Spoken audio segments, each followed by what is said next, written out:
Bonjour tout le monde. Bonjour, bonjour, bonjour. Merci d'être venus aussi nombreux ce soir à cet événement exceptionnel. Ouais. Donc, Bonjour à tous. ouais. Bienvenue. On accueille tout le monde actuellement. On va démarrer dans quelques minutes. Bonjour, bonjour. Bonjour Rendy, ça fait longtemps que je t'ai pas vu. Et moi aussi, monsieur mon directeur. Bonjour tout le monde. Ouais. Ok. Ah, Frédéric, tu as changé de décor par rapport à d'habitude. Frédéric a changé. Ah. Si, tu vois, on a Jordan qui est présent. Salut Jordan. T'es chez Mickaël du coup, Jordan, ou pas? Enfin, au CRI, je veux dire. Ouais, j'y sors il y a. Je vais m'arriver à Saint-Benoît il y a 10 minutes. Donc, c'est pour Super. la candidature pour mener à Ginette. Salut! Super, très bien. Jimmy, tu peux lancer l'histoire? Jingle. Oui. On lance. Oh là là. On lance le jingle. Ouais. Ok. Bonjour à tous, bienvenue pour ce nouveau webinaire post-confinement, puisqu'on avait eu l'occasion de se rencontrer uniquement lorsqu'on était tous confinés, chacun chez soi. Alors confinés, oui, mais certains en activité, et ça c'est tant mieux. Malheureusement, beaucoup d'entre nous, beaucoup d'associations ont dû cesser ou diminuer fortement leur intervention durant ce confinement. Qu'en est-il un mois après le confinement? Est-ce qu'on a pu reprendre complètement nos activités? Est-ce que nous traversons toujours des difficultés pour faire fonctionner nos associations? On est là aujourd'hui pour faire le point là-dessus. Quels sont les nouveautés réglementaires? Notre président du MAR, du Mouvement associatif réuni, pourra nous faire un point là-dessus. Un point également avec Frédéric Gontier de la Direction de la jeunesse et la cohésion sociale, qui nous fera un petit point aussi sur les aides obtenues et sur les prérogatives de la DGSCS en ces temps encore un peu compliqués. Et puis, le témoignage de plusieurs associations qui viendra nous éclairer un petit peu sur la façon dont ils interviennent depuis la fin du confinement et les astuces, s'il y en a, qu'elles ont employées pour pouvoir pallier aux difficultés. Donc aujourd'hui, c'est aussi, et comme d'habitude, un temps d'échange. Donc n'hésitez pas dans la salle de clavardage de poser toutes vos questions. Cyril, notre animateur en off, se chargera de nous faire remonter ces questions et on essaiera avec l'apport de nos intervenants d'y répondre. Et si on n'a pas les réponses instantanées, on se chargera d'apporter une réponse après le webinaire. Samuel. Écoute, Jimmy, est-ce que tu as, Ouais. préparé ce lancement parce qu'il était magnifique? Donc, merci à vous encore une fois d'être là cet après-midi. On va tout de suite. Alors, on est sur un format, mais je vais juste rappeler le concept. Donc, un webinaire qui traite de la vie associative. On est sur un format court, un format efficace avec des intervenants de qualité. N'hésitez surtout pas, comme vous l'a précisé Jimmy, à interpeller Cyril pour nous faire remonter le maximum de questions. Et puis, tout ce que moi j'ai à dire, c'est que je n'ai pas eu droit aux applaudissements et aux bonjours. Est-ce qu'on pourrait tous faire un petit bonjour, un petit coucou comme ça à 3? 1, 2, 3. Oh, ça marche toujours, oui. C'est génial. C'est génial. Ok, parfait. Merci. Donc, le drapeau blanc, Monsieur le Président, c'est pour dire qu'on abandonne. Alors, bien sûr, comme d'habitude, j'ai envie de dire, on va lancer ce webinaire avec une petite revue d'actualité de notre président, Jean-François Beaulieu. Et juste après, il y aura une intervention de la DGS avec Frédéric Gontier. Jean-François, es-tu là? Peux-tu nous dire bonjour? Bonjour à toutes et à tous. J'espère que vous êtes en très bonne santé, que vous n'êtes pas atteints par la dengue.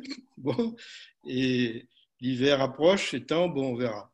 Alors, quelle est la situation des associations depuis le déconfinement? Tout d'abord, au niveau national, je m'appuierai sur la dernière enquête qui est sortie aujourd'hui, qui on a pu avoir à peu près 13 500 associations qui ont répondu, dont 130 à 140 associations de la Réunion, ce qui représente 1% du national, ce qui n'est pas mal. Alors, cette enquête va nous révéler 5 points où, normalement, on va se retrouver. Qu'en est-il? C'est que l'activité, et là, je ne vous apprends rien, du secteur associatif dans son ensemble a été largement stoppée. Alors, ça dépend, ça peut être 65% au niveau national, comme 40 à 50% à La Réunion. On en saura un petit peu plus avec les résultats de la CRES. Alors, l'impact économique est bien sûr lourd de conséquences et le premier effet qu'on peut constater, c'est de nous laisser dans une grande incertitude pour l'avenir. Près d'un tiers des associations disent manquer de visibilité à court et moyen terme, et notamment sur le plan financier. Et là, je retrouve, je pense que sur ce point, on est tous pareils, sachant qu'il y a eu jusqu'à maintenant un certain nombre de mesures vis-à-vis des associations. OK, c'était des plans d'urgence. Mais demain, alors là, c'est la grande incertitude, comme je vous disais tout à l'heure. Et les perspectives ne sont pas très rassurantes, puisque 16% des associations n'exécuteront pas leur budget jusqu'à 40% au moins. Hier, par exemple, j'étais à une conférence où une tête de réseau faisait le point sur quelles sont les actions par rapport aux dossiers de demande de subvention qu'on a faites et des actions prévues. Et on est en train déjà de relever quelles sont les actions qui ne seront pas réalisées cette année ou qui seront reportées. Et beaucoup de pessimisme là-dedans. Voilà sur le pire à venir, c'est l'emploi associatif est menacé. Bon. L'impact économique sur les associations, notamment employeuses, est fort. 2 tiers des associations ont toujours recours actuellement au chômage partiel. Vous savez que le chômage partiel va s'arrêter au mois de juin, sauf un peu pour le métier du tourisme ou autre. Voilà. 40% souhaitent même maintenir ces mesures après, sauf que je ne sais pas si le gouvernement va prolonger ces mesures. Alors, par contre, au niveau des salariés, difficulté pour que les salariés puissent reprendre l'activité normale du travail. Je prends un exemple, au niveau du CROSS, nous avons 8 salariés et déjà avant de reprendre, il a fallu mettre en état, suivant les différents protocoles, l'accueil pour le personnel et le public. Et première chose, ça a un coût, d'une part, qui vient gréver notre budget. Et en dehors du coût, on s'aperçoit aussi que nous n'avons pas tout le matériel au meilleur des coûts. Bon, mais ça on verra, sachant que normalement, d'après ce que j'avais retenu, l'URSSAF, la Sécurité sociale, a prévu une petite aide pour les structures. Quand je parle de structures, c'est aussi bien entreprises, associations ou autres. Donc, il faudra préparer ces factures pour voir si on pourra se faire rembourser. Donc, au niveau de la reprise, d'une manière générale, se pose un certain nombre de problèmes en termes de moyens techniques, de produits ou autres, et des moyens de subvention, puisque on ne sait pas encore si on n'a pas eu confirmation des subventions pour le moment, c'est-à-dire la notification, etc. Et la reprise telle qu'elle a pu se faire aujourd'hui, on s'aperçoit que quand même, on ne reprend pas à 100%. On a des problèmes de réadaptation au travail, hein, je dirais, et même on sort d'un traumatisme et ce n'est pas facile d'avoir une reprise à 100%. Par contre, ce qu'on attend aussi, c'est, côté collectivité territoriale, bon, on va attendre les élections terminées et je pense que là aussi, dès que les élections sont terminées, on pourra frapper aux portes pour savoir un peu comment se dessine l'avenir. Alors, je ne sais pas, on a reçu aussi dans les soutiens un courrier ou un mail de l'URSSAF qui nous dit que le ministre, M. Gérald Darmanin, nous a mis en place et nous fait bénéficier de la mise en œuvre de dispositifs concernant les charges des employeurs, donc qui seraient pris en compte février, mars, avril, mai. Voilà. Concernant maintenant toujours, je mélange un peu le régional et le national. Concernant le national, on avait fort espoir que lors du projet de budget, du prochain budget modificatif en cours actuellement, qu'on pourrait avoir un certain nombre de fonds d'urgence. Pour le moment, à l'Assemblée nationale, rien n'est prévu à cet effet.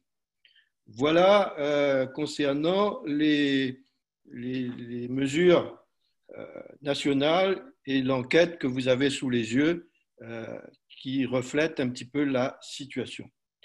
Par ailleurs, il y a eu, je ne sais pas si je vous l'avais dit la dernière fois, 25 millions d'euros supplémentaires qui seront versés pour les associations au niveau d'aide alimentaire et les prestations de la Caisse nationale d'allocation familiale qui seront maintenues pour les accueils d'enfants, accueils de loisirs, etc. et foyers des jeunes travailleurs. Voilà. Pour les autres, pas de visibilité actuellement. Voilà l'actualité me concernant. Parfait. Merci beaucoup Jean-François. Merci pour les différents éclairages, effectivement, notamment concernant la CGSS qui prend en charge à 50% les factures que vous avez pu avoir concernant l'acquisition d'équipements spécifiques Covid. La MJC Centre social de Saint-Benoît a bien mis les éléments dans le clavardage. Minimum de dépenses, 1 000 € et maximum 5 000. Donc, il faut le savoir. Et je crois que les dossiers sont à déposer avant le 1er juillet. Donc, dépêchez-vous de le faire le cas échéant. Samuel, je te propose qu'on passe à la suite. Jimmy, Oui. Jimmy, est-ce qu'il y a un formulaire spécial pour cela? Oui, je pense que je vais mettre le lien là, le lien CGSS. Il y a un document particulier a priori à remplir. Je mettrai dans la salle de clavardage de suite, dans un petit moment. Mais même sur le lien Casasso, s'il te plaît. Oui, pas de Ce souci. sera effectivement sur le site Casasso. Frédéric, est-ce que tu es avec nous? Oui. Oui, je suis avec vous. Ouais, j'espère que ça va bien pour toi. Ça va bien. Merci Frédéric de participer encore à nouveau à notre webinaire. C'est très gentil de ta participation et puis notamment la participation de l'État à notre webinaire associatif. Et nous sommes tout oui sur tes dernières indications concernant ce qui s'est passé depuis la fin du confinement. C'est à toi. Oui, l'idée déjà, je dirais, pour l'État, pour la DGSCS, et puis parce que moi, je travaille directement aussi avec le délégué départemental à la vie associative, ça a été, durant toute cette période, d'entendre beaucoup, d'écouter, de conseiller, et je dirais déjà à plusieurs niveaux. Nous avons entendu, alors juste au niveau de l'unité vie associative, plus de 800 demandes d'associations, que ce soit via les réseaux sociaux, par email ou par téléphone. D'un côté, des responsables associatifs bénévoles, des responsables salariés, des managers, et puis de l'autre côté, notamment sur les réseaux sociaux, puisque c'est la première fois que nous mettions ça en place aussi à La Réunion. Nous aussi, nous avons essayé de changer nos modes d'action. C'était de suivre aussi, via les réseaux sociaux, la continuité, même partielle, de l'activité des associations de La Réunion. Et déjà, je dirais fort, c'est de constater que nombreuses ont été les grandes et petites associations à être très réactives sur les réseaux sociaux. Mais de l'autre côté, moi, ce que j'ai entendu beaucoup aussi, j'ai beaucoup échangé avec des bénévoles qui ne sont pas des responsables associatifs, des bénévoles actifs, beaucoup d'inquiétude parce que cette envie profonde de tendre la main, de continuer à agir et d'aider, et ce sentiment d'être en incapacité avec le confinement à aider. Donc, je dirais que le point positif, ça a été cette envie, cette volonté des bénévoles actifs d'être toujours présents. Et certains ont pu l'être sur le territoire, notamment dans la distribution des colis alimentaires, dans le lien avec certains CCAS, dans le lien effectivement à tout ce qui était social, santé, mais aussi dans le lien autour de la culture et d'autres projets. Concernant donc la période, au niveau du pôle Project de la DGSCS, nous avons donc lancé un fonds d'appui exceptionnel en soutien aux associations qui s'adressait aux associations faiblement employeuses, entre 1 et 5 équivalents temps plein, et relevant du champ jeunesse, éducation populaire ou de la cohésion sociale. Nous avons donc pu soutenir à hauteur entre 1 000 et 2 000 euros plus de 37 associations qui rencontraient des difficultés essentiellement de trésorerie et de fonctionnement liées pour l'ensemble, parce que 37 ont eu un avis très favorable, mais on en a entendu plus de 90 des associations. Dont beaucoup ont été très impactés par l'achat, le prévisionnel concernant le protocole sanitaire, puisque certaines associations, des centres sociaux et autres, ont je dirais presque ce devoir qui est dans leur valeur aussi et dans leur statut associatif, d'accueillir les gens dans leurs locaux. Les associations d'urgence face aux violences intrafamiliales et autres ont aussi cette vocation à accueillir des gens, que ce soit de manière individuelle ou aussi en groupe, avec des gros travaux pour lesquels le présentiel est essentiel. Et là, on a fait, je dirais, comme on pouvait pour les accompagner et les aider. Donc, à travers ce fonds d'appui, dont la mise en paiement va se faire là dans les 2-3 prochains jours, puisque tout a été validé début de semaine. Ensuite, donc, nous avons aussi au niveau de la DGSCS remis plus de 50 000 masques au Nord-MAFNOR gratuitement aux associations qui en faisaient la demande. Ça se poursuit. Au niveau du FDVA 1, les notifications sont terminées, les versements sont en cours. Au niveau du FDVA 2, nous avons eu la commission régionale consultative le 12 juin dernier. C'est 67 associations qui ont reçu un avis très favorable contre un peu plus d'une quarantaine l'année dernière. La priorité a vraiment été donnée aux associations qui ont présenté des projets relevant du fonctionnement et aux associations qui ont présenté des projets relevant de l'innovation, mais en lien direct avec le fonctionnement pour les soutenir et les aider. L'idée, c'était effectivement davantage de regarder la situation de l'association dans l'actualité et de pouvoir en tout cas permettre à un maximum d'associations, au regard aussi de la qualité du dossier, de recevoir cette subvention. Les notifications sont en cours et les mises en paiement vont arriver très très vite. Ensuite, nous avons donc pour information la commission du FONGEP qui va se tenir le 25 juin. Donc là encore, l'idée, c'est de pouvoir aller au mieux concernant les attributions et puis voir ce qu'il en est. Et puis, voilà ce qui a été présenté aussi lors de la commission régionale du consultatif du FDVA. C'était aussi les travaux d'avancée sur la plateforme d'ingénierie technique et financière qui est en cours de réalisation par la CRES et France Active Réunion, donc en lien avec la DGSCS, pour pouvoir répondre aussi aux besoins des associations. Donc voilà, en ce qui concerne, je dirais rapidement le lien, en tout cas, de la DGSCS aux associations. Moi, je vous parle après de l'unité vie associative, mais il faut savoir que tous mes collègues ont été mobilisés tout le temps du confinement, comme d'ordinaire. Pour beaucoup, ça a été sur les week-ends et sur les jours fériés, parce qu'il y avait cette situation d'urgence et il y a eu énormément d'écoute. Je tiens à préciser que soutenir la vie associative, ça ne se fait pas seulement de manière financière. Il y a du conseil qui se fait et parfois on était presque dans une approche, je dirais, voilà, une approche d'écoute qui était très importante. Donc on a passé beaucoup de temps à entendre, pas seulement des doléances, mais aussi les bons gestes, les bonnes actions, la solidarité. Et je pense que c'était dans cette mauvaise nouvelle globale, finalement, autour de la crise sanitaire, quelque chose d'assez positif. À titre personnel, moi, j'ai aimé échanger avec les associations de manière, avec la distance, mais de manière plus directe, finalement, les entendre. Et ça a été, je dirais même, un vrai bonheur de pouvoir partager aussi sur nos métiers. Voilà.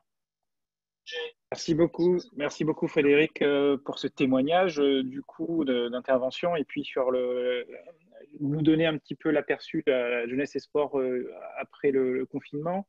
Effectivement, tu le soulignes, l'intervention des associations a été très importante et le rapport humain du coup a été très important et doit être privilégié.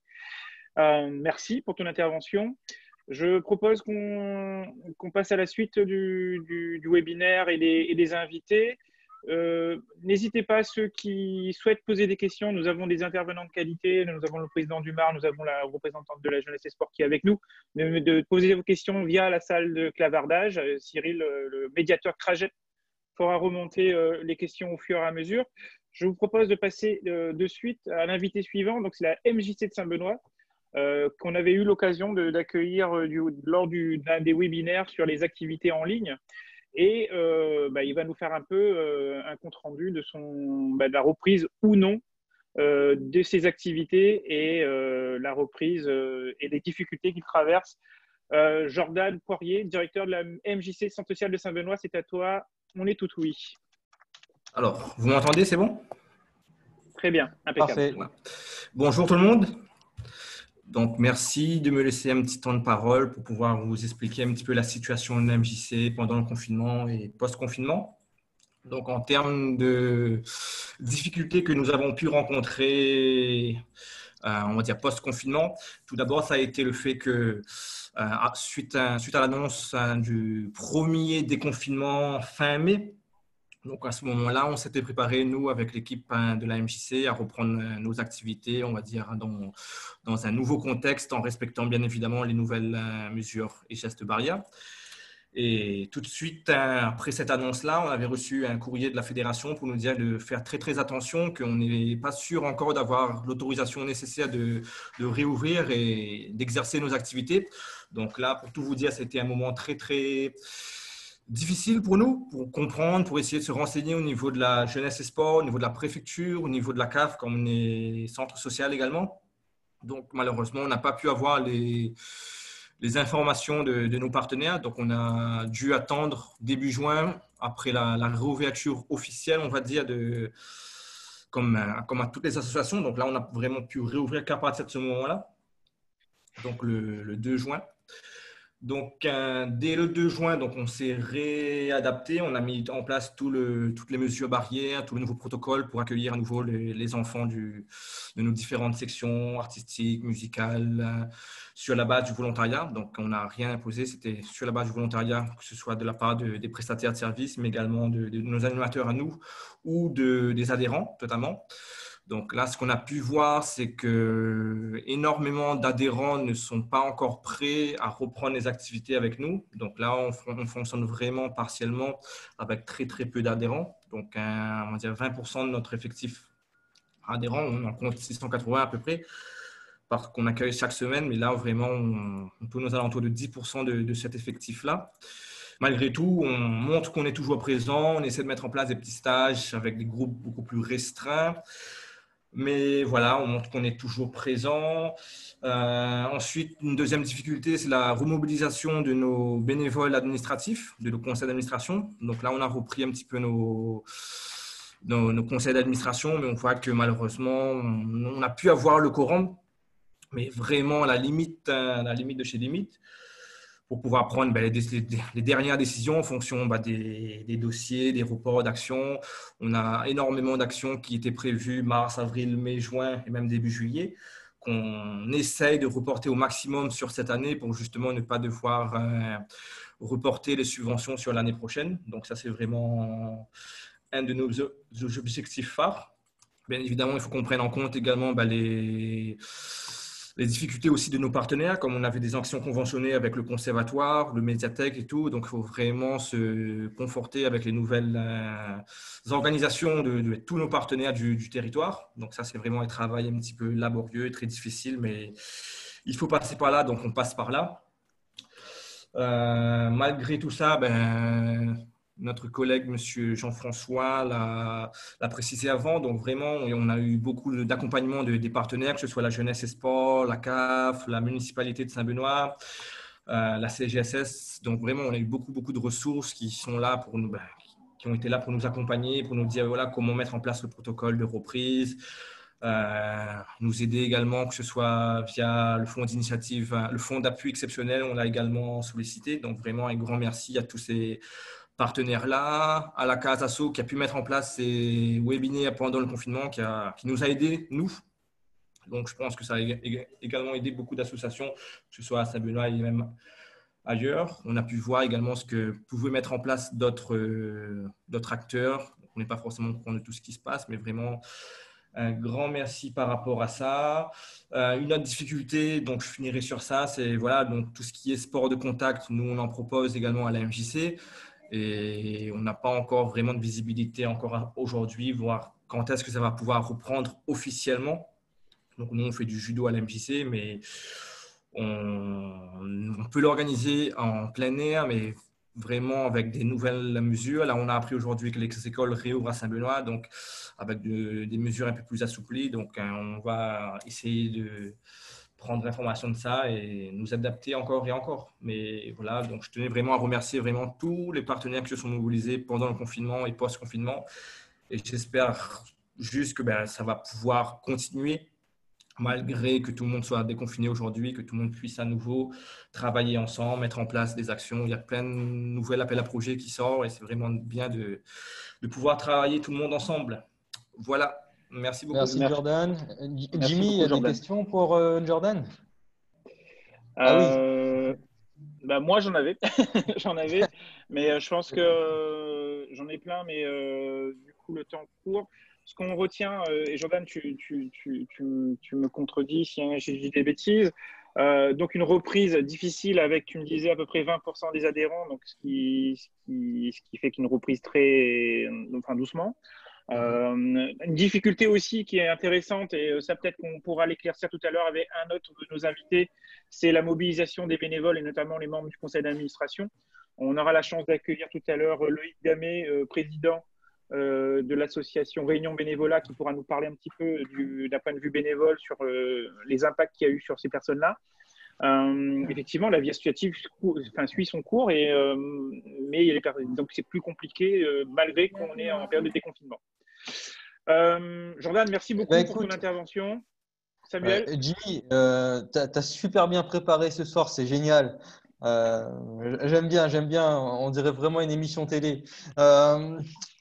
Plus sérieusement, du coup, on a une invitée qui nous attend, qui trépigne d'impatience. Elle a envie de nous apporter son petit retour d'expérience aussi. Du coup, je ne vais pas vous demander de l'applaudir, mais parce qu'elle le fera certainement à la fin de son intervention. Donc, Flavie qui est avec nous, Flavie qui va se présenter succinctement. Et j'ai ensuite quelques petites questions pour elle, si vous voulez bien. Alors, Flavie, qui es-tu? Comment t'appelles? Bonjour à tous, Flavie Plante. Je suis directrice générale adjointe de l'EMAP, l'École des métiers de l'accompagnement de la personne. Nous sommes une association qui gère 2 départements. Un département formation tout au long de la vie qui a pour mission de délivrer des formations en travail social et en santé. Et donc, pour cela, nous avons 2 écoles, hein, un établissement de formation en travail social et une école de psychomotricité. Et notre 2e département, c'est le département développement local et inclusion sociale, où là, nous portons une entreprise d'insertion.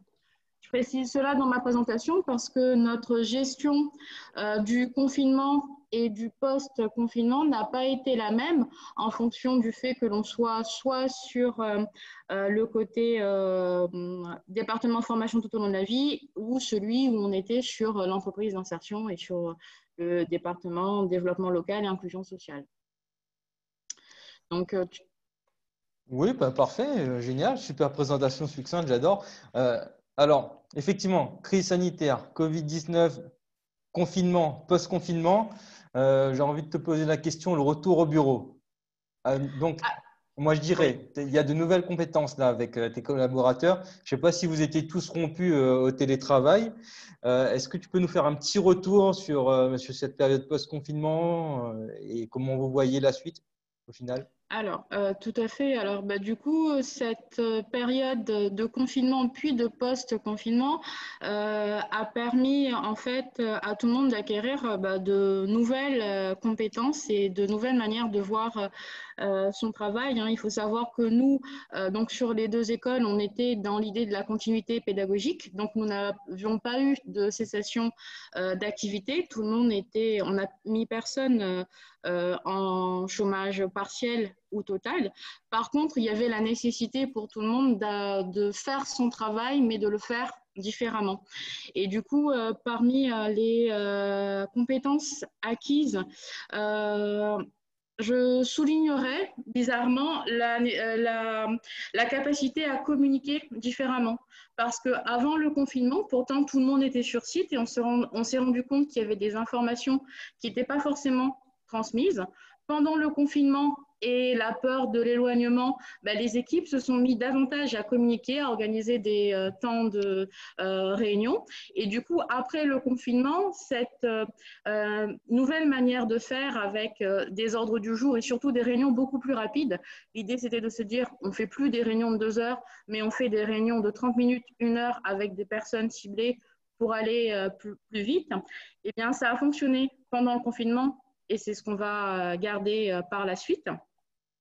Ensuite, il y a aussi une grande capacité d'adaptation parce que, comme tu l'as évoqué, Samuel, en fait, nous, on a dû s'équiper très rapidement pour cette continuité pédagogique. Là, on a dû investir dans des logiciels, par exemple, mais aucun de nos personnels était formé à ces logiciels. Et du coup, tout le monde a dû apprendre sur le tas à la maîtrise de ces logiciels. Et ce que j'ai pu noter pendant le confinement et que j'essaie de maintenir là après le confinement, c'est la solidarité qui s'est développée entre les équipes, notamment sur la transmission de savoir-faire ou l'échange de bonnes pratiques sur les logiciels que l'on avait mis en place. Du coup, ils avaient organisé pendant le confinement des échanges par visio sur Teams pour montrer à leurs collègues comment il fallait faire. Et là, du coup, au retour du confinement, on a mis en place un plan de formation, hein, mais l'idée, c'est de se dire que la formation par les pairs, on va maintenir ça sur site pour qu'on garde cette dynamique qui, en plus, fédère les équipes de travail.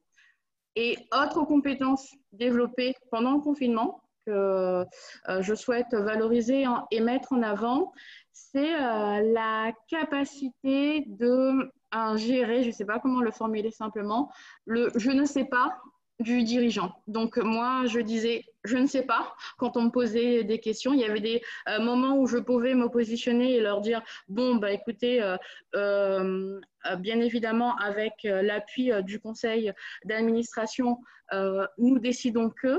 Maintenant, il y a d'autres éléments, par exemple, sur les diplômes, sur les sélections, etc. C'était le flou pour tout le monde et je ne peux pas apporter de réponse. Et le « je ne sais pas », ça peut être très perturbant pour certaines personnes qui, dans leur manière de travailler, elles ont besoin d'une lisibilité, mais immédiate. Et du coup, il y a eu un gros travail de fait de régulation avec les équipes pour que les chefs d'équipe régulièrement puissent faire des temps de réunion avec ces personnes pour éviter qu'elles soient perturbées pendant le confinement. Et là, après le confinement, on a mis en place en fait de nouveau des séances de discussion et d'échange, parce que bien évidemment, il y a plein de réponses que nous n'avons pas encore, et leur dire, ce n'est la faute de personne, ce n'est pas votre faute si vous ne pouvez pas faire votre travail correctement, ce n'est pas non plus de la faute du dirigeant, c'est un système global, il faut que nous fassions ensemble. Donc voilà pour un peu les compétences acquises pendant cette période de confinement et que nous essayons de redynamiser et de conserver pour l'après, avec la reprise. D'accord. Et l'inclusion du numérique dans les pratiques de formation, est-ce qu'elle a impacté fortement le fonctionnement? Est-ce que vous pensez que ça va changer fondamentalement les pratiques pédagogiques? Alors, il faut savoir que dans le secteur dans lequel je suis, donc sur les formations en travail social et en santé, il y a beaucoup de réticences sur la question de la numérisation des formations, avec comme questionnement, est-ce qu'on peut former à l'accompagnement et aux soins via le numérique en totalité ou en partie? Et avec le confinement et donc l'obligation de la continuité pédagogique et aussi la volonté, les formateurs ont dû s'adapter et ont dû réellement proposer des cours pour qu'on puisse être en contact avec les apprenants. Donc, bien évidemment, ils ont réfléchi à quels étaient les contenus qu'ils pouvaient faire à distance et quels contenus ils allaient donc décaler dans le temps quand la situation allait s'arranger et qui nécessitait de la présence. Mais oui, cette période a permis aux formateurs, à certains des formateurs, parce qu'ils ne sont pas tous réticents, mais aux plus réticents de prendre conscience qu'ils pouvaient transmettre du savoir, même dans les secteurs du social et de la santé, par le numérique, avec des approches beaucoup plus dynamiques et que ce n'était pas uniquement comme ils le pensaient, que des PowerPoint diffusés, que ça pouvait être beaucoup plus vivant et que du coup on pouvait transmettre du savoir dans nos secteurs avec la FOAD notamment. Génial, génial. Alors, c'est super intéressant parce qu'en fait, au niveau des structures de jeunesse et d'éducation populaire, on est en train de travailler autour de la notion du numérique. On a monté aussi une commission formation EduPop par le numérique. Donc, je pense qu'on va t'y associer dans pas longtemps au final, vu l'expérience que vous y avez. Dernière petite question pour toi, toujours de manière succincte. Oui, FOAD. J'ai envie de répondre, mais je vais te laisser répondre. Du coup, qu'est-ce que c'est que la FOAD? Vas-y, je te laisse. Ah non, trop tard, trop tard. J'ai une spécialiste face à moi. Mais du coup, FOAD et finalement, le monde de demain post-Covid, c'est repenser réellement nos pratiques ou bien changement mineur pour toi?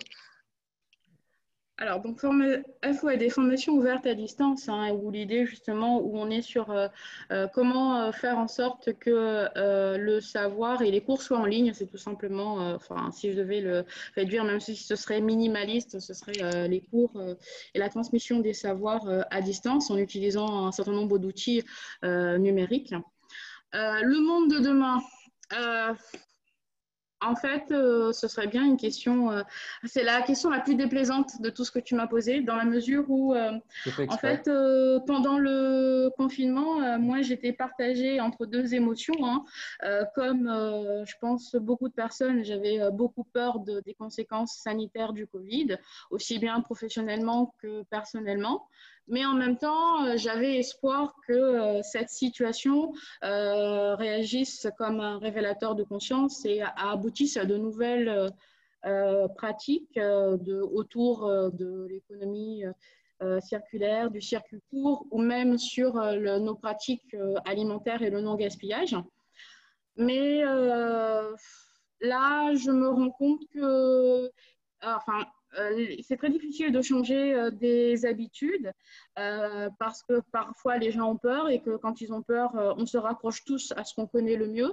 Et ce qu'on connaît le mieux, c'est ce qu'on fait habituellement. Et du coup, je suis plus. Au moment où je te parle, alors que j'avais espoir encore pendant un bon moment, au moment où je te parle, j'ai plus peur que nos habitudes reprennent le dessus et qu'au final, ce soit des changements mineurs. Alors, il est vrai que, par exemple, moi, à mon niveau à l'EMAP, que ce soit sur les pratiques de formation, on va aller plus vers des pratiques hybrides où on mélangera présentiel et à distance. Mais ça, c'est des petits changements. C'est pas, vu la gravité de la crise, je sais qu'il faut commencer par la goutte d'eau hein, pour changer les choses à l'image du colibri. Mais en même temps, je me dis que c'est peu par rapport à la gravité de la crise. Ok, merci beaucoup. Merci beaucoup. Ouais, beaucoup de choses très intéressantes. On aura peut-être l'occasion d'en reparler prochainement. N'hésitez pas à poser des questions dans l'espace clavardage. Jimmy, what's Ouais. happened? Oui, Ça, eh c'était ben, une écoute, transition. c'était super intéressant. On a un point de vue technique, une approche qui est vraiment intéressante. Et je te propose de passer à un autre volet un peu moins professionnel, mais tout aussi intéressant. C'est le volet du bénévolat et de l'implication des bénévoles.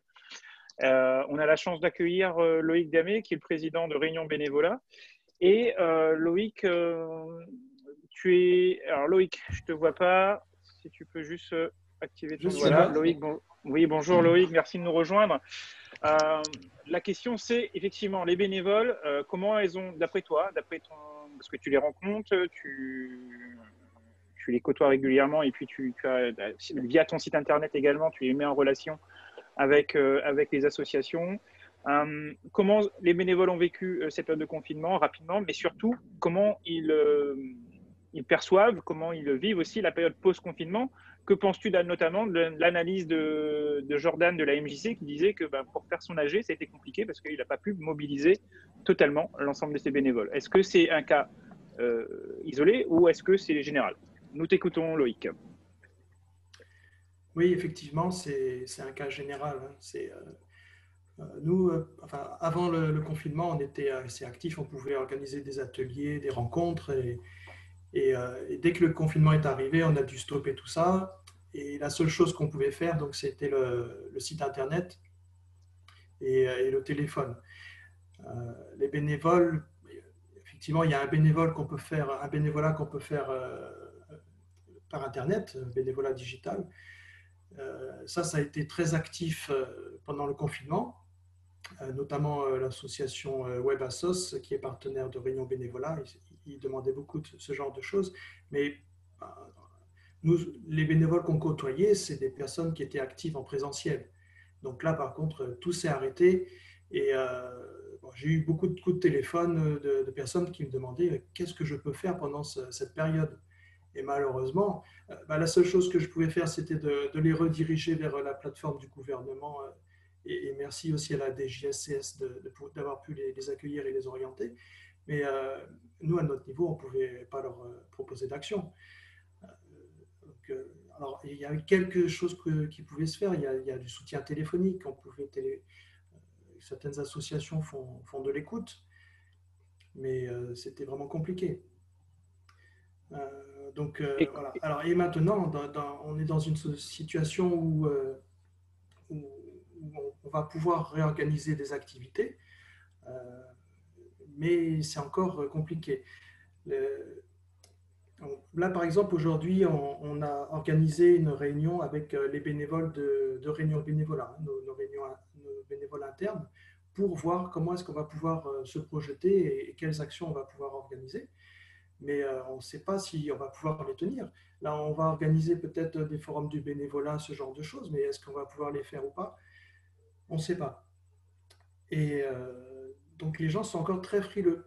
On doit aussi organiser des ateliers, mais je ne vois pas comment les personnes qui souhaiteraient faire du bénévolat, pour leur expliquer quel est l'intérêt de faire du bénévolat, de faire de la sensibilisation au bénévolat, qui va s'inscrire à ces ateliers? Je ne vois pas bien. Voilà un peu le climat. Pour nous, Ça va pas recommencer tout de suite et ça va être très long à redémarrer. Il faut voir comment peut-être s'organiser différemment, faire pour que les gens comment dire, reprennent de confiance et puis de se rencontrer à nouveau en présentiel. Effectivement, donc tu soulignes quand même que c'était un épisode assez traumatisant, si je peux me permettre, et que du coup la reprise en confiance de manière générale prend du temps, et toi tu notes que pour l'instant c'est pas le cas, en tout cas ça vient doucement, et qu'il est compliqué d'envisager l'avenir immédiat sur des activités ou des forums, comme tu le disais, de bénévoles à court terme en tout cas. Loïc, du coup, tu as parlé de bénévolat digital.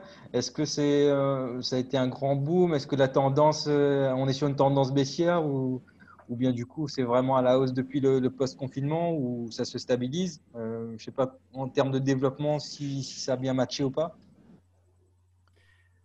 Les retours que j'en ai, oui, ça s'est beaucoup développé. Les associations avaient besoin de se restructurer. Alors, les entreprises, bien sûr, mais aussi les associations, et elles ont fait appel à du bénévolat digital. Donc, il y a des personnes qui se sont découvertes en fait comme pouvant apporter des choses à ce niveau-là. Et il y a eu beaucoup de demandes et ça a sans doute accéléré la transition digitale pour les associations et permis à certaines personnes de faire du bénévolat dans ce sens, alors qu'ils n'y auraient pas pensé autrement, effectivement. Ok, parfait. Merci beaucoup. Merci beaucoup. Oui. Le bénévolat doit de l'avenir, c'est ça? On pourra conclure par ça? Oui. J'aimerais bien une belle petite phrase du président de Réunion Bénévolat, histoire de ramener un peu de soleil sur cette émission-là, du coup. Le bénévolat, effectivement, c'est la liberté, c'est faire vraiment notre passion, ce qu'on a envie de faire et sans avoir les soucis financiers, se poser ce genre de questions. Bien sûr, grâce à toutes les aides qu'on peut obtenir, les subventions privées et publiques. Merci beaucoup, Loïc, pour cette intervention. Effectivement, c'est pas facile la période post-confinement. C'est pas Frédéric, facile j'adore. pour les bénévoles, mais c'est pas facile également pour les associations sportives. Jordan tout à l'heure parlait aussi du judo, mais pour beaucoup d'associations sportives, les activités n'ont pas reprise. Voilà, nous avons la chance d'accueillir Quentin César. ouais, Jimmy, juste Oui. avant, il y a une personne qui a levé le doigt. C'est qui? J'ai pas vu. Dis-moi. Frédéric. Frédéric. Oui, non, c'était juste pour souligner que ce qu'on appelait avant le e-bénévolat, qui concernait essentiellement les jeunes d'ailleurs, là-dessus, notre société est en train de bouger aussi. C'est-à-dire que cette période de confinement, ce qu'elle a montré, c'est qu'à travers les jeunes, les générations Y, Z, etc., au niveau en tout cas du web, se saisir du web pour à la fois donner des idées, à la fois être actif, à la fois valoriser un projet associatif, ça a pris. Et là, pour le coup, la jeunesse a eu beaucoup a été, je trouve, exemplaire. Je rappelle juste aussi que pendant ce confinement, on a quand même eu certains jeunes volontaires en service civique qui ont continué à agir soit depuis chez eux en insistant auprès de leurs assos en disant j'ai envie de vous aider même depuis la maison, et puis pas mal aussi de personnes via la réserve civique pour aller aider des associations sur place auprès des gens dans le cadre du respect des gestes barrières. Merci, vive la Frédéric. Jeunesse. Ouais, c'est bien pour ce Frédéric, plaidoyer de la jeunesse et plaidoyer du numérique. Merci. Ne pas hésiter, faites comme Frédéric également, posez vos questions, intervenez, c'est vraiment interactif et on est là vraiment pour échanger avec vous et c'est ça l'essentiel. Je souhaiterais donner la parole à Quentin César. Quentin, est-ce que tu peux activer ton micro de l'OMS 7 de Saint-Paul? Il va nous expliquer un petit peu ce que c'est, puisque peut-être pas tout le monde doit connaître la particularité de l'OMS de Saint-Paul. Quentin, bonjour. Oui, bonjour. Salut Jimmy, merci pour l'invitation. Bah, écoute, avec plaisir. Oui, très simplement, l'Office, l'ONS de Saint-Paul, c'est l'Office municipal des sports et de l'éducation maintenant populaire de Saint-Paul. On est en soutien à la vie associative du territoire saint-paulois, notamment des associations sportives. L'ouverture éducation populaire maintenant nous élargit un peu notre champ d'action à l'ensemble du tissu associatif, mais aussi un secteur un peu plus large, puisque maintenant on est de plus en plus, on va dire, en opération sur le territoire de la côte ouest, le TCO. Maintenant, pour revenir sur la situation, comment nous, à notre niveau, on l'a vécu, comment nos adhérents l'ont vécu. Tout d'abord, un arrêt, on va dire, plus ou moins brutal de toutes les activités en interne, puisqu'on est autant sur de l'accompagnement associatif, mais aussi on dispense des séances d'activité sport-santé sur ordonnance, donc un public fragile qui était peut-être, on va dire, plus à même de contracter la maladie, même si maintenant on voit que sur Saint-Paul, on a plus de chances d'avoir la dengue. Ceci étant dit, on a dû arrêter cette action.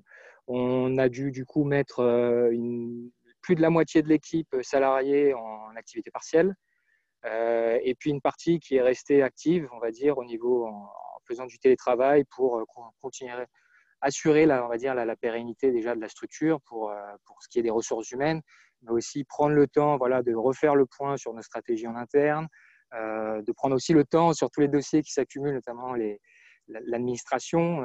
Voilà, ça a été un temps pour ça, un temps d'échange aussi avec notre conseil d'administration qui, même s'il n'y avait plus de présentiel, voilà, il y a des échanges téléphoniques, il y avait des solutions numériques qui ont été mises en place. Nous, au sein de l'Office, on utilise déjà depuis longtemps des outils numériques collaboratifs qui nous ont permis d'être assez réactifs à ce niveau-là. Et puis, progressivement, dès qu'il y a eu les premières mesures en mai, puis ensuite début juin, on a recommencé l'activité de l'Office, toujours sur des dossiers, on va dire, plutôt administratifs, suivre un peu l'évolution, être sûr qu'on soit au courant de toutes les subventions, toutes les aides qui étaient à notre portée pour aussi nous maintenir, puisque un des gros impacts, c'est la visibilité, notamment la trésorerie. La grande question, c'était est-ce qu'on doit passer par des prêts, puisque vous n'êtes pas sans savoir qu'il y a eu un impact sur les élections municipales, qui ont elles-mêmes un impact sur les élections au niveau des intercommunalités, qui ont, mine de rien, aussi un impact au niveau du département, au niveau de la région. Même si on a décidé, puisqu'on a su quand même aussi se diversifier, et puis l'État était très présent, les subventions d'État et les calendriers des subventions d'État, elles sont restées identiques à ce qui était fixé. Là, on va dire que si ça ne se débloque pas, d'ici la fin du mois, d'ici début juillet, notamment au niveau des subventions municipales et des collectivités territoriales, ça risque d'être dur pour l'Office, notamment de maintenir la pérennité des emplois, sachant que là, on a dû reprendre l'activité totale, en fait, puisque l'activité partielle, on a fait le choix de ne plus y avoir recours à partir de lundi, depuis le 15 juin. Donc maintenant, voilà, si à niveau des collectivités territoriales, la réactivité se fait encore sentir, on va dire, prend encore un peu de temps, oui, ça aura un gros impact sur la structure. Maintenant, en ce qui concerne l'activité physique et sportive, évidemment, c'est un secteur qui a été très touché et qui l'est encore. Alors, il y a des mesures qui ont été dites, les interprétations en plus diffèrent, les fédérations annoncent des protocoles avant même la mise en application des décrets, etc. C'est très dur aussi pour le mouvement des sports collectifs, le mouvement des sports de combat et des arts martiaux, puisque eux, ils sont encore dans l'incapacité de pouvoir dispenser leur activité auprès de leurs adhérents. On sait que ça se fait sporadiquement, mais voilà, il n'y a pas de contrôle, il n'y a pas d'ouverture normalement non plus des salles qui sont mises généralement à disposition de ces associations. Donc, nous, on a décidé tout de suite de prendre les devants, d'aller au plus près de ces associations, de recenser leurs besoins et d'être en mesure, dès la rentrée de septembre, puisque ça semble être comme la période, à moins d'un très fort rebondissement, la période où on va redémarrer une activité plus ou moins classique dans l'ensemble des secteurs, dès septembre, être en mesure d'offrir des services adaptés en réponse à cette crise sanitaire pour que l'ensemble du mouvement sportif que l'on touche, du tissu associatif que l'on touche, puisse reprendre dans les meilleures conditions. Voilà à peu près pour faire le tour sans rentrer dans les détails que tout le monde a plus ou moins abordé. Voilà. Merci Quentin. Effectivement, on relève les difficultés qu'ont les associations et de manière générale, et d'autant plus concerner les associations sportives, avec des décisions qui sont partiellement prises de réouverture et de possibilités d'activité. Donc, ce que je relève de ton intervention également, c'est que tu estimes que pas avant septembre, en fait, à la rentrée scolaire, si on peut s'exprimer ainsi, pour pouvoir espérer, si tenter que les associations arrivent à tenir jusqu'à là. Les associations employeuses, oui, il y aura un gros travail à faire à leur côté en fait pour maintenir les emplois.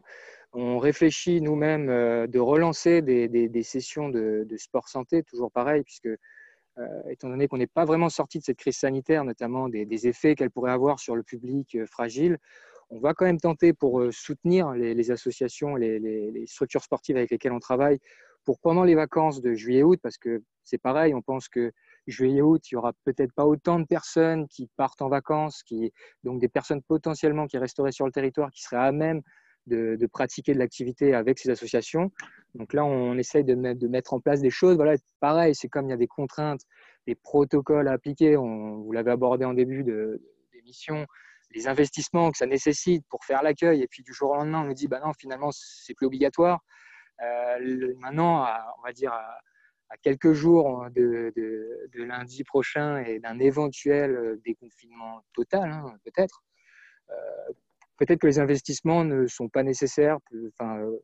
C'est vrai qu'il y a eu des contretemps ou peut-être des incompréhensions, je pense, au niveau des mesures qui ont été prises. Effectivement.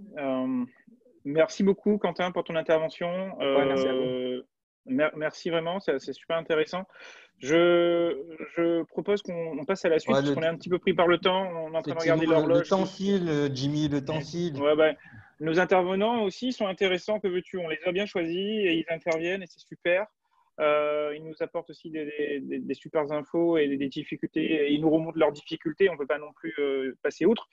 Allez, je te propose qu'on passe à l'invitée suivante. C'est Muriel Maillot. Elle est directrice de l'ABDES, l'association bénédictine du développement de l'économie sociale et solidaire. Donc, tu vois, on intervient aussi avec un autre pan du volet associatif. Oui, il y a un truc qui se passe à Saint-Benoît, j'ai l'impression. Hein. Non, écoute, il y a une dynamique qui s'installe. Donc, on a vu le volet bénévolat, on a vu le volet sportif, on a vu le volet social avec la MJC. Je te propose de voir le volet économie sociale et solidaire. On a vu le volet formation aussi avec les MAP. Et donc, le volet économie sociale et solidaire. Muriel, bonjour. Tu es quelque part? Je ne te vois pas, Muriel. Si, son micro est activé. Salut Muriel. Oui, bonsoir. Bonsoir Muriel, merci de ta patience. Je sais que tu as un emploi du temps un petit peu speed juste après. Merci d'avoir patienté. Un petit point sur l'ABDES, un petit point sur vos activités pendant le confinement, s'il y a eu un maintien, et post-confinement sur la reprise ou non de tes activités. C'est à toi Muriel, merci. Alors bonsoir à tous. Bon, ça ne va pas être très long. Donc Muriel Maillot de l'ABDES. Nous, on intervient dans l'économie sociale et solidaire sur l'insertion sociale au travers des ACI, des chantiers d'insertion. Donc, c'est vrai que pendant le confinement, on a eu des chantiers qui ont été maintenus, notamment sur des marchés d'insertion sur des activités de nettoyage. Donc, même renforcés avec des mesures particulières à mettre en place, aussi bien pour la protection des salariés, mais également par rapport à nos missions d'entretien de nettoyage. Donc ça, c'est des activités qu'on a dû tout adapter au fur et à mesure des réformes, des décrets, des choses qui arrivaient. Des activités qu'on a dû stopper. Notre atelier chantier insertion a été stoppé avec passage en chômage partiel pour les salariés. Des activités d'animation stoppées également. Donc à l'heure actuelle, on n'a toujours pas repris et on est en train de revoir notre projet d'animation en l'orientant vers tout ce qui est accompagnement scolaire et fracture numérique, bien sûr avec les nouvelles modalités d'organisation, donc le nombre de personnes accueillies, etc. Donc c'est vrai qu'on a dû, suite à ces difficultés, revoir toutes nos modalités d'organisation par projet en fait. Parce que quand on est sur plusieurs champs, donc chaque projet, chaque type de projet, des nouvelles modalités et pour certains projets, pas de souci. Pour d'autres, c'est un peu plus compliqué, quoi. Et financièrement, du coup, quel est l'impact sur ta structure? Parce que c'est une grosse structure, hein, tu as plusieurs salariés. Comment ça s'organise? Comment ça s'anticipe? Alors, on a une cinquantaine de salariés. Donc, en termes de financement, c'est vrai que, comme je crois que la personne juste avant moi de l'OMS parlait par rapport à la politique, c'est vrai que toutes les subventions des collectivités, des intercos sont décalées. Donc, ça, nous, on avait un peu anticipé. On a notre fonds de trésorerie qui arrive bientôt en fin d'épuisement. Concernant les ACI, le chômage partiel, bon, ça, plus ou moins, tout a été plus ou moins correctement fait dans les temps. Donc, pas trop de soucis là-dessus. Après, comme on a pu maintenir, on a une grosse partie de notre activité avec les bailleurs sociaux. Là-dessus, c'est des paiements mensuels. On a maintenu nos activités, donc il n'y a pas eu de soucis là-dessus.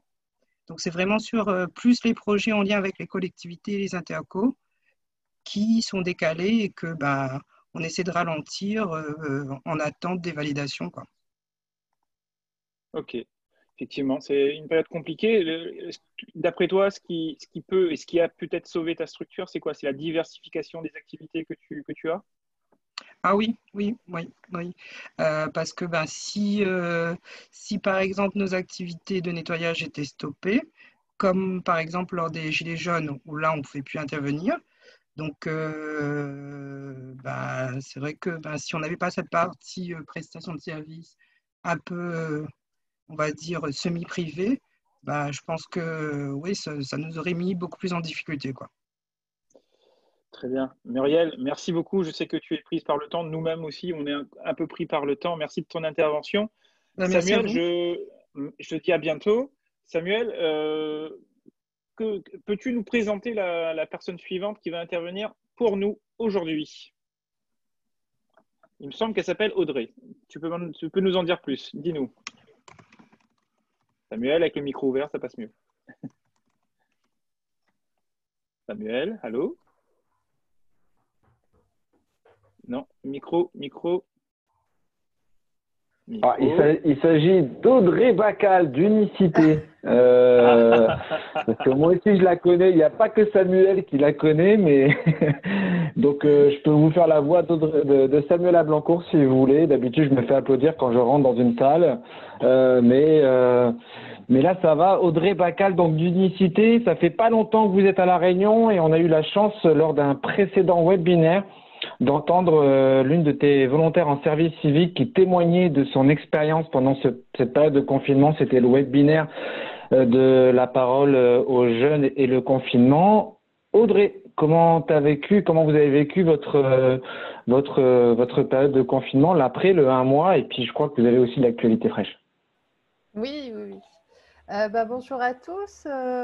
Déjà, pour ceux qui ne connaissent pas Unicité, Unicité, c'est une association nationale qui est un peu pionnière dans le service civique et elle est présente dans à peu près tous les territoires de France et elle n'était pas présente en Outre-mer. Et Unicité est arrivée donc, il y a tout juste 6 mois à La Réunion sur une mission de service civique qui s'appelle Cinéma et Citoyenneté en partenariat avec la région, qui consiste pour les jeunes volontaires en service civique d'aller dans les lycées de l'île et dans les CFA et certains collèges pour relancer les ciné-clubs.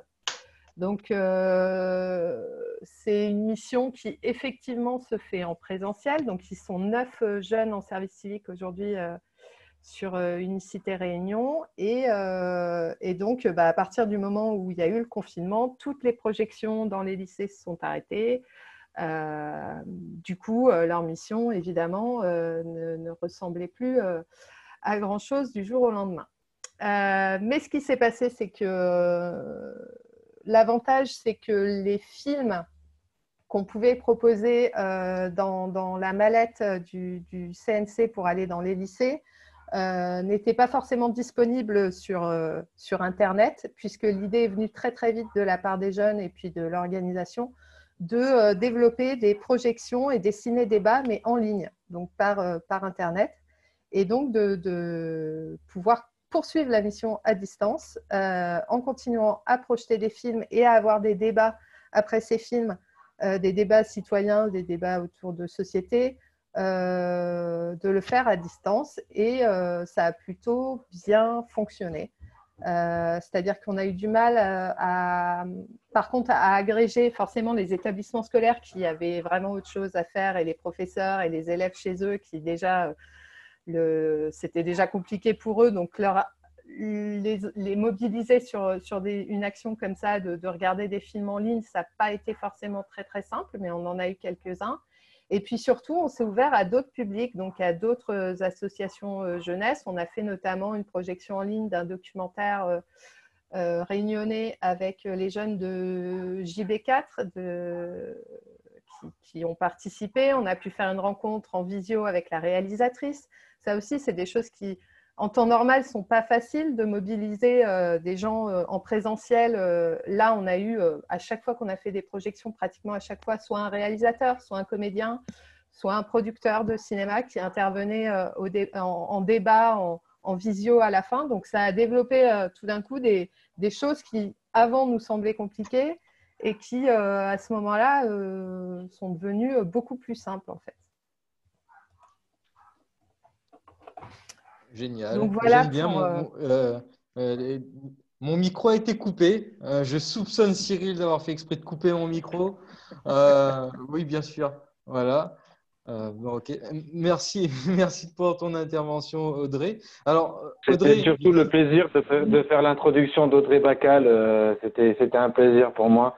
Audrey, excuse-moi Samuel, mais moi j'ai une question là pour Audrey. Mais oui, dans l'espace clavardage, on se demande, on a lu dernièrement une volonté d'Unicité de développer le projet kiosque. Est-ce que vous avez déjà évoqué ce sujet-là dans votre réseau? Absolument. Et puis j'en profite aussi pour dire que JB4, membre du CRAGEP, et que c'est vrai qu'il y a aussi Cinécourt dans votre projet, parce que je crois que vous avez aussi une diffusion tout à l'heure. Ouais, mais j'en parlerai à la fin. Mais d'ailleurs, dans une heure, on commence une diffusion publique en ligne sur la plateforme Twitch, qui est une plateforme de gamers très maîtrisée par mes jeunes en service civique et beaucoup moins par moi. Mais heureusement, ils gèrent pas mal les choses et on aura une session de 5 courts-métrages réunionnais qui seront diffusés sur la plateforme et en live aussi sur Facebook. Donc voilà, ça fait partie des actions qu'on fait là. Et donc, dans ce cadre, on travaille avec Cinécourt, effectivement, et la court-métragerie sur ces films-là pour obtenir les droits, évidemment, parce que tout ça est encadré. Et pour revenir au projet kiosque, donc le projet kiosque, oui, c'est un projet qui vient de l'appel à manifestation Tremplin Assaut du CGET à la base et où il y avait un kiosque qui était prévu pour la Réunion dans le développement d'Unicité sur l'île. Et ce projet kiosque va démarrer incessamment sous peu avec, suite aux différentes rencontres avec l'État, le principe du projet à la base, pour faire simple,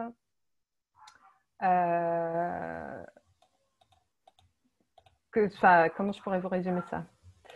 L'idée, c'est de pouvoir développer le service civique via un kiosque d'information et d'orientation qui s'adresse aux jeunes et aux associations qui normalement sont orientées vers les QPV et qui en fait sur la Réunion obtiennent une dérogation un peu particulière puisqu'on va s'orienter sur des territoires de veille plutôt et des territoires un peu reculés où effectivement le service civique n'est peut-être pas encore assez implanté puisque en termes de QPV à La Réunion, je crois que le service civique marche déjà très très bien. Il y a déjà pas mal de choses qui sont faites. Donc l'idée, c'est d'aller dans les hauts plutôt de l'île pour pouvoir faciliter l'accès au service civique d'une pour les jeunes et de deux pour les associations. Voilà. Super, merci beaucoup pour cette brillante intervention. Super intéressant. Donc, rendez-vous à 18h, hein, on a bien compris. À 18h sur la chaîne Twitch Unicité Réunion et sur le Facebook.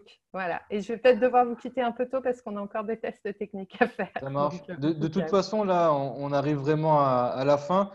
Juste Cyril, il va reprendre la parole comme il sait si bien le faire. Hein, juste pour préciser les thèmes qui ont peut-être été proposés dans l'espace clavardage. Et juste après, je vais conclure tranquillement cette émission avec des applaudissements puisqu'on est, on est très nombreux aujourd'hui. J'ai pas encore. Non, c'est pas encore le moment Rengi. Non, moi, on m'applaudit par Engie.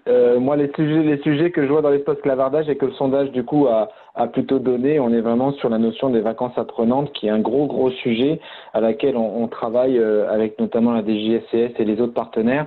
Et c'est vrai que là, il y a 2-3 personnes qui demandent éventuellement un sujet webinaire. En tout cas, vous avez été maintenant plus de 13 à avoir voté pour qu'on continue ce projet de webinaire, et dans le collectif Casasso, on s'est dit aussi qu'on souhaitait vraiment continuer ce travail. Vous êtes 15 à avoir répondu, 15 sur 15 à vouloir continuer les webinaires.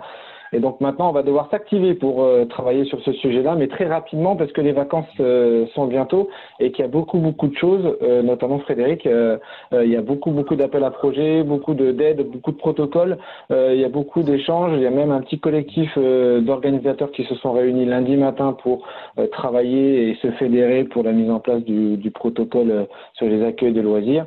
Donc il y a du boulot, mais ça sera notre prochain sujet d'émission. Parfait. Alors, merci Cyril. Merci Cyril. Il y avait un petit moment autopromotion dedans. J'ai bien aimé. Alors, effectivement, comme je vous l'avais promis, bientôt, Casasso, on va passer en mode Saturday Night. Je ne sais pas encore, mais en super production. Donc, ça va être génial. Ce que je vous propose maintenant, même si maintenant on est à 16 personnes, ouais, c'est génial, c'est de faire un petit applaudissement pour conclure l'émission. Jean-François, il voulait dire quelque chose tout à l'heure, mais mon micro était coupé, du coup, je n'ai pas pu lui passer la parole. Je vais laisser les micros ouverts. Je vais juste couper l'enregistrement. Je vous souhaite une bonne soirée. Pour ceux qui ont envie de rester, n'hésitez pas, restez.